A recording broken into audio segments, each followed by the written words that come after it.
As communities across the country celebrate freedom this Juneteenth, there's also a push to preserve the places that tell the story of enslavement in America. As WJCL 22 News' Brooke Butler reports, here in Savannah, advocates are hoping to preserve the site where one of the country's largest slave sales took place. The land behind me off Old West Lathrop Avenue in Savannah may not look like much today, but 167 years ago, hundreds of men, women, and children were sold here during what became known as the Weeping Time. Now, a group of advocates is working to make sure that tragic history is never forgotten. It started raining torrentially when they started selling the slaves, and it stopped abruptly when they sold the last slave. They said it was as if God was crying. That rain gave the Weeping Time its name. More than 400 enslaved people were sold here on March 2nd and 3rd of 1859 so that plantation owner Pierce Butler could pay off his own gambling debts. The youngest sold, not even a month old. There was a 2-week-old boy.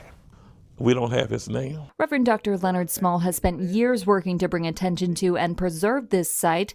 For him, the history isn't too distant. I lived with a man who had been born a slave until I was 9 years old.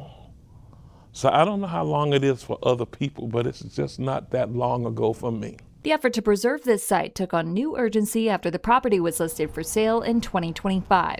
Small, president of the Weeping Time Cultural Heritage Corridor Authority, says his hope isn't just to commemorate what happened here, but to create something meaningful from it. Our hope is to preserve the area of what was inhumane and then turn it into a bastion of peace and humanity, a place of reflection and contemplation. He envisions a park and memorial dedicated to the hundreds of lives changed here, a place he says where people can learn from the past and look toward the future. Let's not get over it.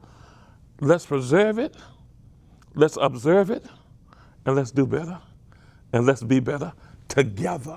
And Reverend Small says many other African American initiatives he's been involved in have taken time, and this is no different. That's why he remains determined to get this done. Reporting in Savannah, I'm Brooke Butler, WJCL 22 News. Brooke, thank you. Now, we reached out to the owners of the property, and so far we have not heard back.